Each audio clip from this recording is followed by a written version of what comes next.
The world is brimming with tales of the impossible, from fire-breathing dragons to elusive, shimmering unicorns. For centuries, these mythical creatures have captivated our imaginations, shaping our fears and wonders. But what if I told you that the truth behind these legendary beings isn't just folklore, but a fascinating blend of ancient observations, misunderstood phenomena, and even hidden scientific realities? At its core, the enduring power of myth lies in its ability to give meaning and narrative to the inexplicable. You live in a world where the unexpected still happens, where disease strikes, where natural disasters devastate, and where the vastness of the cosmos leaves you feeling tiny. Before scientific understanding offered answers, myths provided a framework for understanding chaos, giving agency to unseen forces, and offering a sense of control, even if only through ritual or belief. A monster in the woods explained why people went missing. A dragon explained the terrifying power of volcanoes. Myths also serve as powerful vehicles for cultural values and moral lessons. You see, stories about brave heroes slaying dragons taught courage and righteousness. Tales of mischievous fairies warned against greed or disrespect for nature. These narratives, passed down through generations, acted as informal textbooks, encoding wisdom, social norms, and warnings within memorable, engaging forms. The Komodo dragon, a real-world lizard that can grow up to 10 feet long and weighs over 150 pounds, certainly offers a glimpse into the raw power and ancient lineage that might have inspired such tales. It's not quite breathing fire, but if we saw one unexpectedly, we'd probably tell stories about it too, maybe even embellishing its commute to work by giving it a tiny briefcase. What's fascinating is how these core inspirations, fossils, geology, and powerful natural phenomena, then branched out into vastly different cultural interpretations. In the West, dragons often symbolize chaos, greed, and destruction, hoarders of treasure to be slain by heroic knights. We can thank stories like Beowulf for that image, probably because nobody ever tried to get a dragon to open a checking account. Too much paperwork. Conversely, in many Asian cultures, especially China, dragons are revered as benevolent bringers of rain and prosperity, symbols of imperial power and good fortune. They are often depicted as serpentine, without wings, gliding through the air or dwelling in watery depths. This divergence highlights how human perception and cultural values shape the narrative. For instance, dragon bones in ancient China were often pulverized and used in traditional medicine, believed to have healing properties. This practice continued for centuries, showing how deeply ingrained the belief in these creatures was. So, while we might think of dragons as pure fantasy, their origins are firmly rooted in attempts to explain the natural world around us, demonstrating a fundamental human desire to make sense of the magnificent, the terrifying, and the utterly inexplicable. Moving from the fiery breath of dragons, we now encounter a creature of ethereal grace and purported purity, the unicorn. For centuries, this magnificent beast, typically depicted as a white horse with a single, spiraling horn protruding from its forehead, has captivated imaginations. We've seen it in tapestries, fairy tales, and perhaps even on the side of a fantasy novel. The myth paints the unicorn as an elusive creature, attainable only by those of true virtue, its horn possessing incredible magical and healing properties. But what if I told you the truth behind this symbol of purity is a bit hornier than we might expect? The most commonly cited real-world inspiration for the unicorn is the Narwhals Monodon monoceros, an Arctic whale renowned for its single long, spiraling tusk that can extend up to 10 feet. Imagine a medieval sailor, perhaps a bit disoriented after a particularly rough voyage or an overly enthusiastic rum ration, encountering the skull of a narwhal washed ashore. The tusk, clearly not a tooth, and the absence of any other apparent horn on the skull, would undoubtedly spark tales of a sea-dwelling beast with a singular, majestic horn. These tusks were highly prized and traded as unicorn horns. For centuries, fetching exorbitant prices among European royalty and apothecaries. They were ground into powders, steeped in elixirs, and sold as cures for everything from poison to impotence.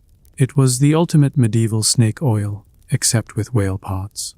We can imagine the sales pitch. Guaranteed to cure what ails ya! Just look at this magnificent spiral direct from a magical beast, probably with excellent credit. Beyond the narwhal, other animals might have contributed to the myth. The Indian rhinoceros, with its single horn, was certainly known through ancient trade routes, though its less than charming demeanor and rather thick hide might have tempered its appeal as a symbol of purity. Even some antelope species, when viewed in profile, might appear to have a single horn, leading to optical illusions that fueled early accounts. The oryx, for example, has long, straight horns that, from a certain angle, can create the illusion of a single appendage. It's a bit like trying to take a flattering selfie. Sometimes angles can be deceiving. During the Middle Ages, the unicorn horn was believed to be so potent that it could purify poisoned water. Royal courts would even have unicorn horn drinking cups, believing they would neutralize any toxins in their beverages. Given the rampant use of poisons in political intrigue back then, we can see why this was a popular, albeit entirely ineffective, security measure. The real-world fact is that narwhal tusks are actually elongated canine teeth, not horns, and they are incredibly sensitive, equipped with millions of nerve endings that help the whale navigate, detect changes in water temperature and salinity, and possibly even hunt. So, while we might think of a unicorn's horn as a weapon or a magical wand, its real-world counterpart is more akin to a highly sophisticated sensory organ. The allure of the unicorn, then, isn't just about a beautiful creature. It's about humanity's eternal quest for purity, healing, and perhaps a touch of magic in a world that often felt anything but. It's about finding hope in the improbable, even if that hope came in the form of a glorified whale tooth. We've journeyed from the soaring dragons and the pure unicorn, and now we dip beneath the waves into the enchanting, yet sometimes terrifying, world of mermaids. These half-human, half-fish beings have populated maritime folklore across cultures for centuries. From the seductive sirens of Greek myth to the benevolent protectors of Polynesian legend, we've likely seen them in Disney movies, their flowing hair and shimmering tails an iconic image of undersea fantasy. But the reality behind these aquatic temptresses often involves a mix of wishful thinking, optical illusions, and perhaps a touch of dehydration, induced delirium on the high seas. Imagine a sailor, months at sea, far from home, staring out at the vast, undulating ocean. The monotony, coupled with poor nutrition and a longing for female companionship, could easily lead to misinterpretations of what they saw. A manatee or a dugong, slow-moving, gentle marine mammals with paddle-like tails and often a somewhat human-like torso when they surface, could easily be mistaken for a mermaid, especially from a distance or in the dim light of dawn or dusk. Their flippers can even resemble arms, and their tendency to hold their calves to their chests might, to a lonely eye, suggest a woman cradling a baby. It's a bit like seeing shapes in the clouds. Our mind fills in the blanks based on what it wants to see. A good example of this phenomenon is Christopher Columbus, who famously reported seeing mermaids on his first voyage to the Americas, though he noted they were not so beautiful as they are painted. He was almost certainly describing manatees, which, let's be honest, aren't exactly gracing the covers of Vogue magazine. The allure of mermaids also ties into humanity's deep-seated fascination with the unknown depths of the ocean. What wonders and horrors might lie beneath the waves? Mermaids, or their more malevolent cousins, the sirens, often served as personifications of the ocean's dangers, treacherous currents, hidden rocks, and the ultimate watery grave. Their songs, irresistibly beautiful, lured sailors to their doom. This was probably an ancient seafaring version of "don't text and drive," or in this case, "don't listen to mysterious voices and sail into a reef." The real-world fact is that manatees and dugongs are herbivores, feeding on seagrass and other aquatic vegetation. They are often called sea cows because of their grazing habits, which makes the idea of them luring sailors to their doom with enchanting songs even more absurd. unless the song was about the best way to tenderize kelp. In the 19th century, showmen like P.T. Barnum exhibited the Fiji mermaid, a grotesque creation made by stitching the torso and head of a monkey onto the tail of a fish.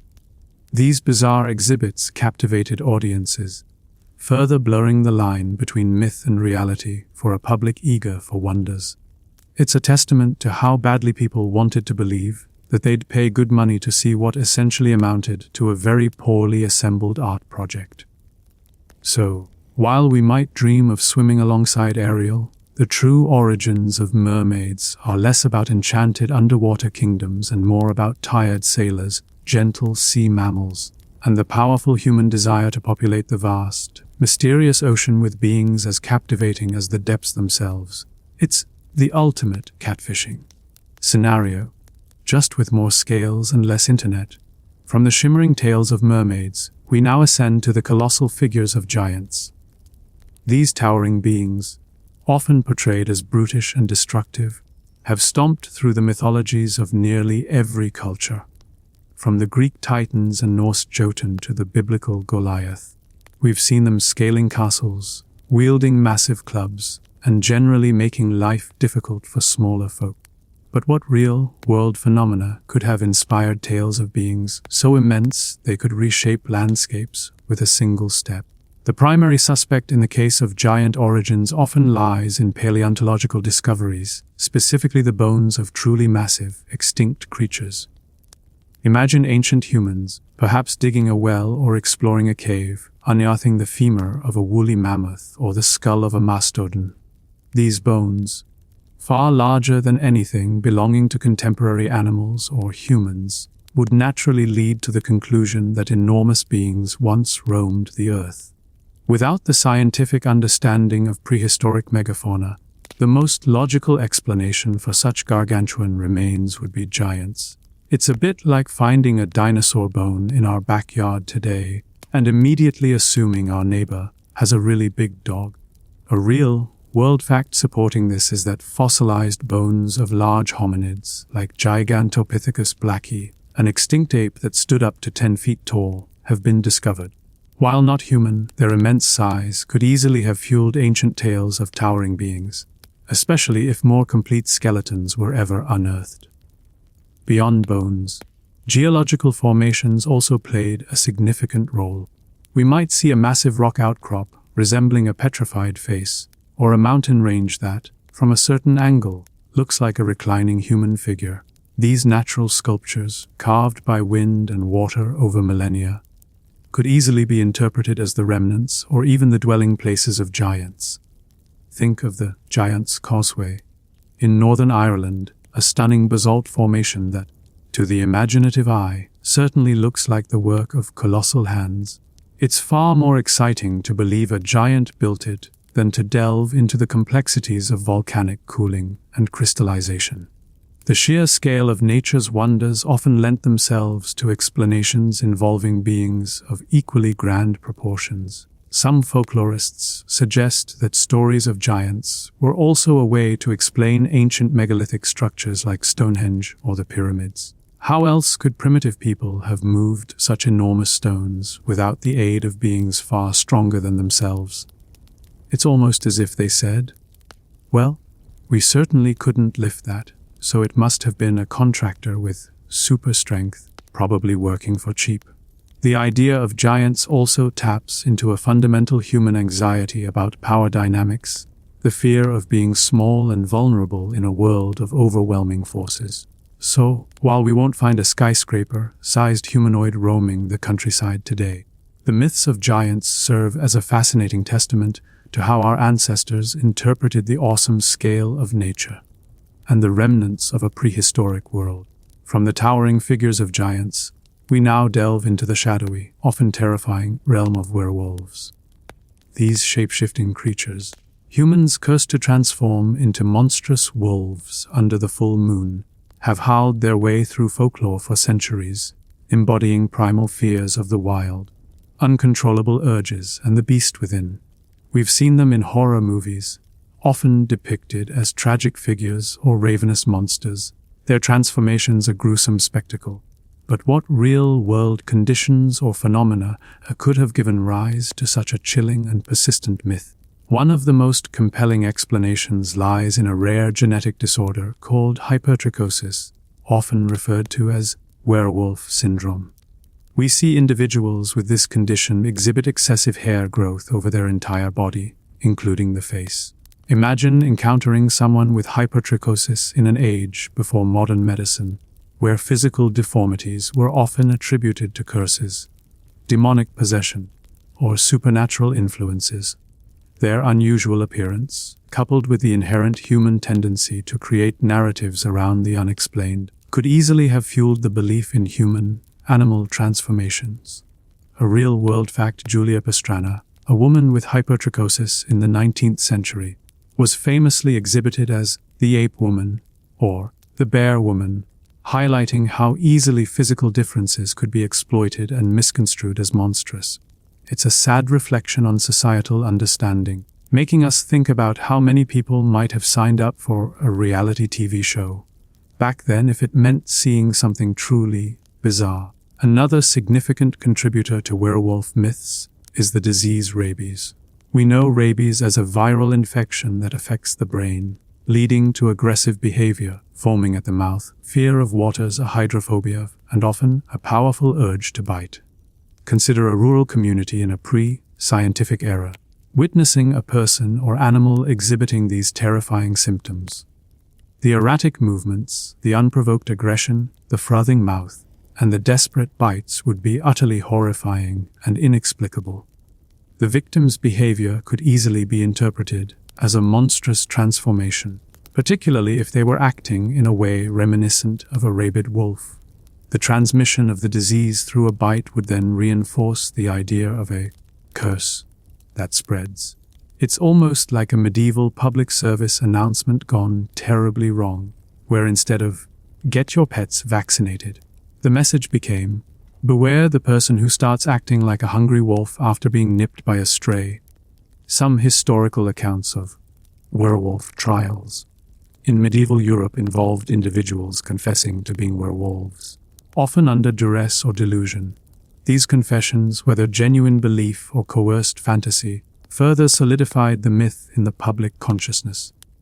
It shows that sometimes the line between believing you're a monster and actually being one gets incredibly blurred, especially when the legal system is involved.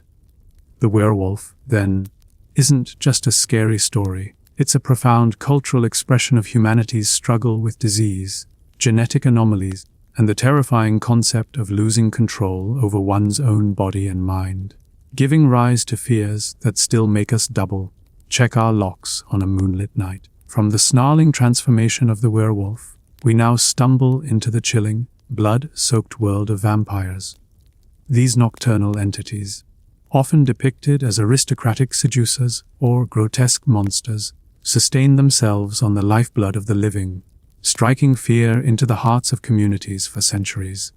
We've seen them glitter in the sun, or, more traditionally, burn to a crisp, stalk the night, and generally make a mess of dental hygiene. But what tangible anxieties and real-world conditions contributed to the enduring myth of the undead bloodsucker? One of the most potent drivers of vampire folklore was the lack of understanding surrounding decomposition and disease in pre-modern times. Imagine a community facing an outbreak of a mysterious illness, perhaps tuberculosis or plague. People would sicken, waste away, and die, often looking gaunt and pale. Then, sometimes bodies were exhumed, perhaps due to grave robbing or simply for reburial. What early villagers might have found could be truly disturbing. A body in an early stage of decomposition can bloat, causing gases to accumulate and force blood from the mouth and nose. The nails and hair might appear longer as the skin retracts. To an unscientific mind, seeing a fresh corpse with blood around its mouth and seemingly longer hair might easily be interpreted as a recently fed monster. It's like finding a half-eaten sandwich and assuming our invisible roommate is a terrible slob. Furthermore, certain medical conditions might have inadvertently fueled the myth. Porphyria, a rare genetic blood disorder, is often cited. We see severe forms of porphyria can cause extreme sensitivity to sunlight photophobia, making affected individuals appear pale and causing skin lesions. It can also lead to receding gums, giving the appearance of elongated teeth or fangs, and in some cases, excessive hair growth. Mentally, it can manifest as anxiety or psychosis. Imagine a person exhibiting these symptoms in a small, isolated village, easily misunderstood, easily feared, and perfectly fitting the nascent descriptions of a creature of the night. A real-world fact is that pellagra, a disease caused by niacin deficiency, can also lead to symptoms like dermatitis, skin lesions, dementia, and diarrhea, further contributing to the array of unexplained ailments that might have been attributed to vampirism. So, if we were a villager back then, and our neighbor suddenly developed a rash, acted strangely, and seemed to hate the sun, we might be calling for a stake, not a doctor. In some historical instances, people would go to extreme lengths to prevent a suspected vampire from rising, such as driving stakes through their chests, decapitating them, or even placing stones or bricks in their mouths to prevent them from feeding. These practices highlight the intense fear and desperation surrounding these unexplained deaths and phenomena. It's the ultimate, better safe than sorry approach, especially when our local mortician's services didn't include extensive post-mortem examinations.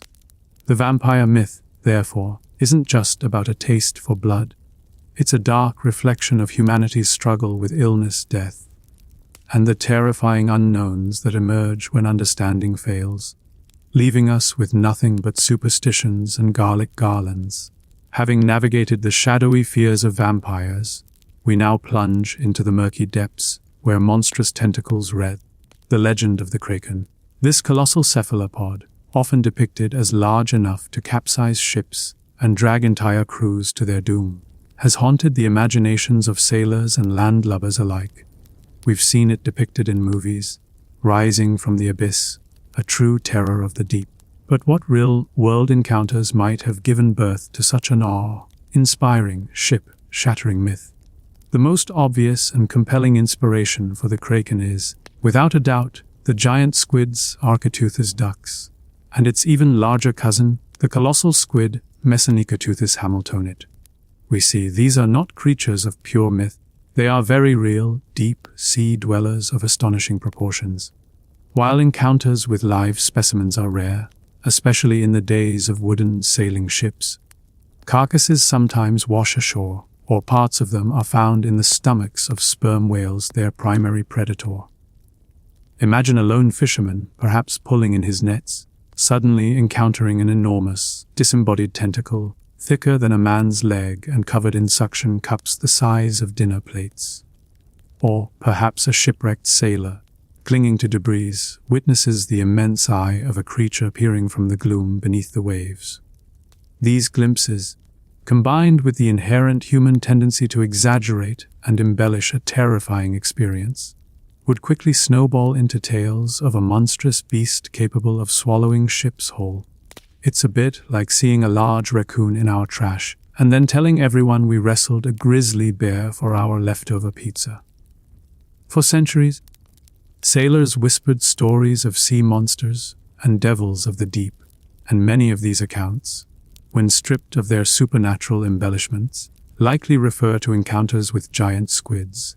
The sheer scale of these animals, giant squids can reach lengths of up to 43 feet, 13 meters for females, and colossal squids are even larger, though exact sizes are debated due to their rarity, provides ample raw material for monstrous legends. The real-world fact is that the eye of a giant squid can be up to 11 inches, so 28 centimeters in diameter, making it the largest known eye in the animal kingdom.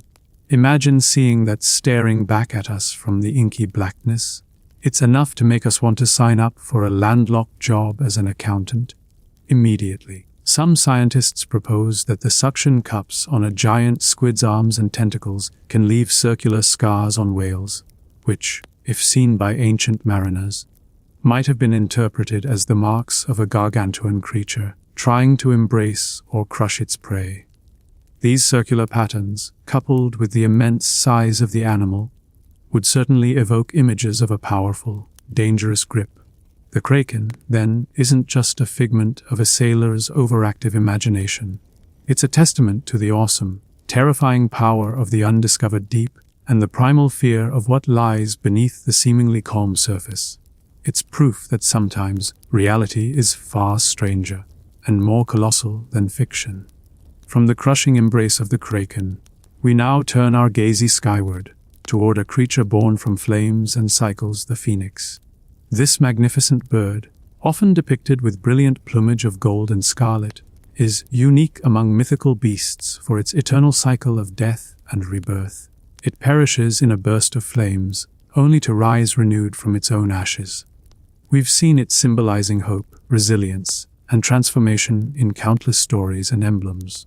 But what real-world avian marvels or natural phenomena could have inspired such a powerful and enduring myth? The myth of the phoenix is deeply intertwined with observations of certain real-world birds and their behaviors, combined with the cyclical nature of life and death. One strong candidate for inspiration is the heron, particularly species like the great egret. We might wonder how a heron, elegant as it is, could inspire a creature of fire. The connection lies in their nesting habits and their tendency to stand motionless in water, sometimes in fiery sunsets, giving them an almost otherworldly appearance. Ancient Egyptians, who were among the earliest cultures to record the phoenix myth, which they called the Bennu, observed herons frequenting the Nile and associating them with creation and the sun. When a heron takes flight from a watery marsh, its wings catching the light, it can appear almost as if rising from a primordial soup or even from a smoky mist. Another, perhaps more direct, influence comes from the vivid colors and shedding cycles of certain birds. While no bird bursts into flames, many species, like the flamingo or various parrots, exhibit dazzling plumage that can appear fiery in certain light. More importantly, birds undergo molting, a process where they shed old, worn-out feathers and grow new, vibrant ones. To an ancient observer, this natural process of renewal might have seemed miraculous, a literal rebirth of beauty and vigor from a prior, perhaps duller, state. It's like watching a snake shed its skin, but with more feathers and less slithering. A real-world fact is that sunbirds, like the sun-bittern, have intricate courtship displays that involve spreading their wings to reveal vibrant, sun-like patterns, further cementing their connection to solar imagery. The phoenix myth also draws parallels to solar cycles and the concept of continuous renewal. Just as the sun days, each evening only to be reborn anew each morning, so too does the phoenix. This grand cosmic cycle is reflected in the bird's personal drama of fiery destruction and magnificent resurrection. So, if we're ever feeling down, just remember, we're basically a less flammable, flightless phoenix waiting for our next great comeback, though ideally without the actual combustion part. The phoenix, therefore, is not just a bird, it's a profound metaphor for transformation, the enduring power of hope, and humanity's eternal fascination with the cycles of creation and destruction, all wrapped up in a feathered package that would make any fire chief nervous. From the fiery rebirth of the phoenix, we now descend into the whimsical, yet often unsettling, realms of goblins and fairies. These little folk, as they're often called, occupy a vast spectrum in folklore, from the mischievous sprites of moonlit glades to the grotesque, greedy denizens of subterranean lairs. We've seen them in children's books, fantasy epics, and perhaps even hiding under our bed if our imagination runs wild enough. But what mundane realities or ancient beliefs could have populated the world with such tiny, yet impactful, supernatural beings?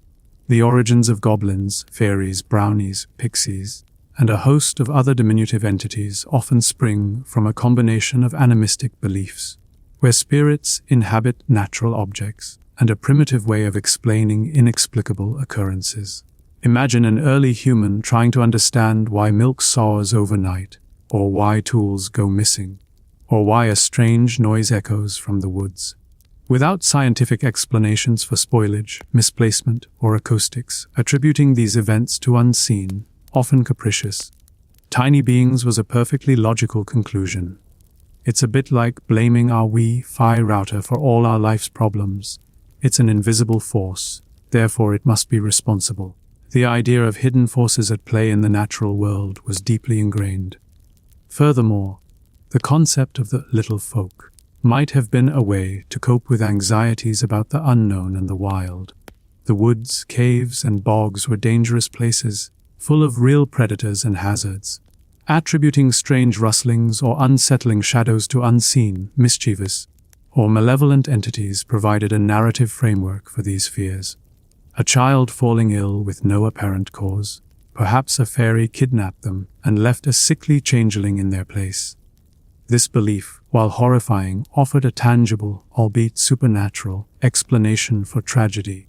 A real-world fact is that ergot poisoning, caused by a fungus that grows on rye and other grains, can induce hallucinations, convulsions, and gangrene. In medieval times, outbreaks of egotism could have been attributed to curses from sprites or malevolent fairy magic, further blurring the lines between disease and supernatural influence. Some folklorists suggest that stories of the little folk were also a way to subtly pass down knowledge about dangerous plants or areas. A patch of poisonous berries might be described as fairy food that would bring ill luck to anyone who ate it. Or a treacherous bog might be rumored to be the dwelling of a particularly nasty goblin. It's like an ancient version of a warning label, but with more enchantment and fewer lawyers.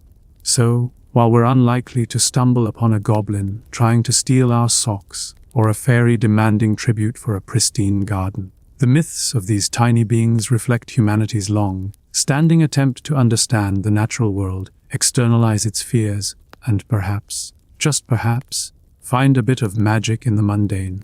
It was a time when blaming a rogue gnome for our misplaced car keys was a perfectly acceptable excuse.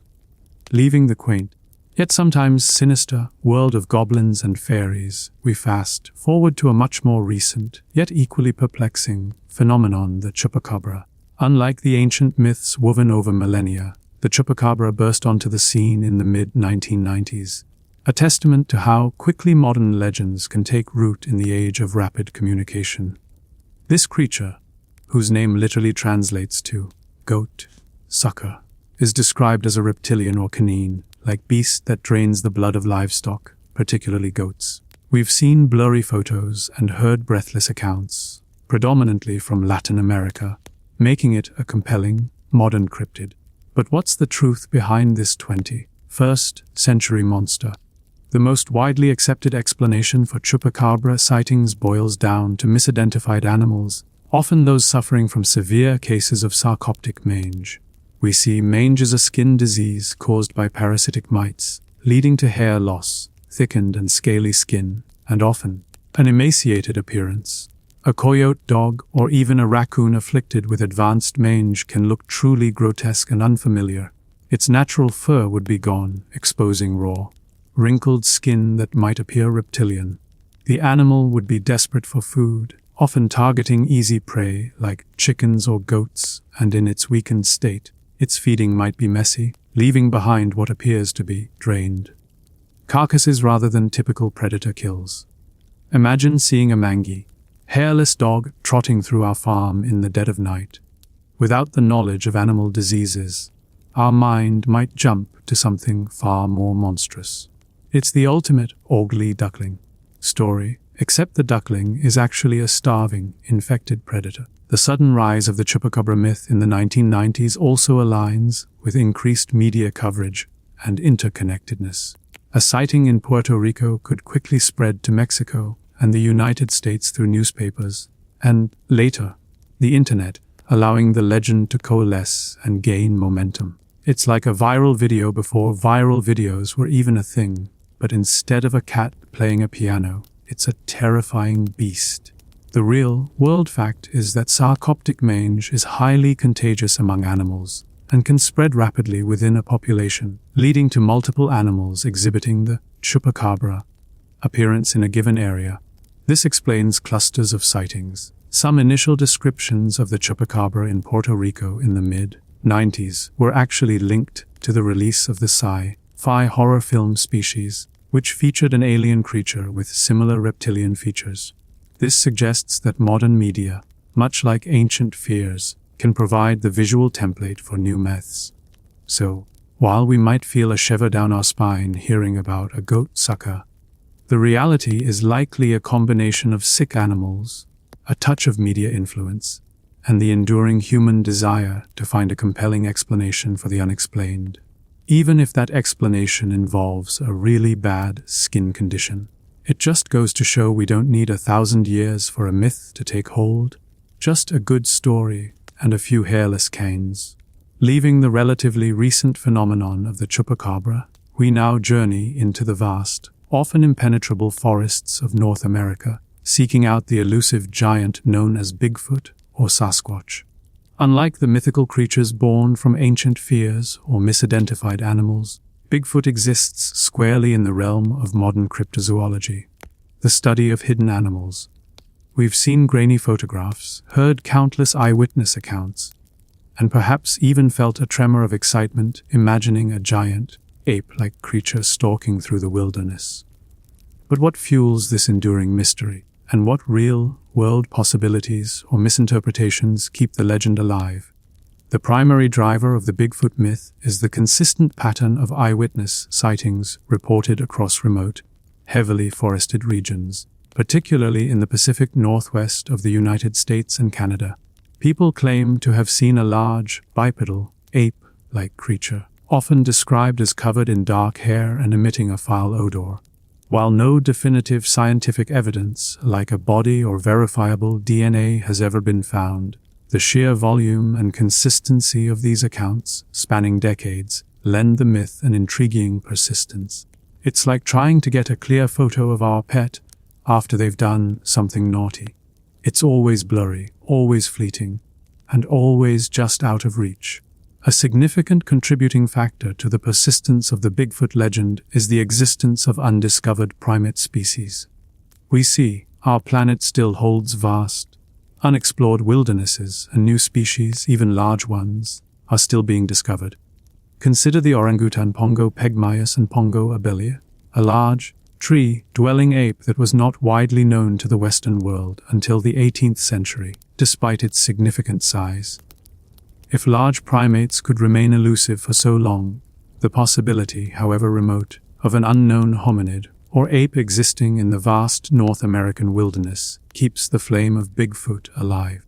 A real-world fact is that the existence of the mountain gorilla was only confirmed by Western science in 1902, showing that even very large, distinct primate species can evade detection for extended periods, especially in dense, mountainous terrain. This fact alone makes us consider that a creature like Bigfoot isn't entirely impossible, just incredibly improbable. The famous Patterson-Gimlin film, shot in 1967, purports to show a female Bigfoot walking through a clearing. Despite decades of scrutiny and attempts at debunking, the film remains a cornerstone of Bigfoot lore, with proponents arguing its authenticity and skeptics pointing to various inconsistencies. It's the ultimate, believe it or not, moment, a cinematic Rorschach test for cryptozoologists. So, while we won't find Bigfoot listed in any zoology textbook, the legend endures, fueled by vast wildernesses, the tantalizing possibility of undiscovered species, and the persistent human fascination with the wild and unknown. It's a mystery that makes us want to lace up our hiking boots and go searching, or at least keep an eye out for exceptionally tall, hairy strangers when we're out camping. From the misty depths of Loch Ness, we now broaden our gaze to the wider world of cryptids, a term coined to describe animals whose existence is unproven, but for which anecdotal evidence or circumstantial sightings exist. This field, known as cryptozoology, is essentially the scientific pursuit of creatures currently relegated to myth or folklore. We've heard of many of them, from the thunderbird to the yeti, and the very concept speaks to a profound human yearning, the desire to believe that the world still holds astonishing secrets, that magnificent, unknown species might still roam unexplored territories. But what drives this relentless search? And why do cryptids continue to capture our imaginations even in an age of satellite imagery and global communication? The driving force behind cryptozoology is the inherent human fascination with the unknown and the tantalizing possibility of discovery. We see, despite our extensive scientific advancements, vast swaths of the planet remain largely unexplored. Deep oceans, dense rainforests, and remote mountain ranges still harbor ecosystems that scientists have only just begun to catalogue. The discovery of new species is a regular occurrence, even in the 21st century. Consider the Okapia johnstoni, a large, striped mammal related to the giraffe that was only formally recognized by Western science in 1901. For centuries, it was known only through local legends in the Congo Basin. The discovery of a large, distinctive mammal so recently fuels the hope that other, perhaps even stranger, creatures might still be out there. It's like being told we've found all the Easter eggs, only to hear whispers that there's one more, really big chocolate bunny hidden. Furthermore, the concept of cryptids often serves as a modern-day echo of ancient myths, fulfilling the same psychological needs. Just as ancient peoples explained strange phenomena with dragons or giants, we now attribute unexplained sounds or fleeting glimpses to cryptids. It's a way of giving shape to the mysteries that still surround us. A real-world fact is that over 18,000 new species are discovered each year on average, many of them insects or marine invertebrates, but also larger animals like new fish species or even primates. This constant flow of biological novelty keeps the idea of undiscovered creatures firmly in the public consciousness, even if our average cryptid is usually more exciting than a new type of beetle. Some cryptozoological theories suggest that certain cryptids, like the Mbembela supposed sauropod dinosaur in the Congo, are living fossils, remnants of prehistoric eras that somehow survived extinction in isolated environments. This idea taps into a deep-seated human desire to glimpse into the past, to touch something truly ancient. It's a bit like hoping our old flip phone will still work on the 5G network, technically possible, but highly improbable. So, while we might not be packing our bags for a cryptid hunting expedition just yet, the enduring allure of these unidentified animals speaks to humanity's unyielding curiosity, its hope for wondrous discoveries, and the persistent belief that the world still holds secrets waiting to be unveiled. After all, who doesn't love a good mystery? Especially when it involves a creature that would send our local zookeeper into early retirement. From the hopeful hunt for cryptids, we arrive at the final, profound question. Why do myths endure? Even in a world brimming with scientific explanations, instant information, and logical reasoning, mythical creatures continue to populate our stories, our games, and even our collective dreams. We've seen how many of these fantastical beings have roots in real-world observations, from ancient fossils to misunderstood animals, but the persistence of their legends goes far beyond simple misidentification. It taps into something deeper, something intrinsically human. At its core, the enduring power of myth lies in its ability to give meaning and narrative to the inexplicable. We live in a world where the unexpected still happens, where disease strikes, where natural disasters devastate, and where the vastness of the cosmos leaves us feeling tiny.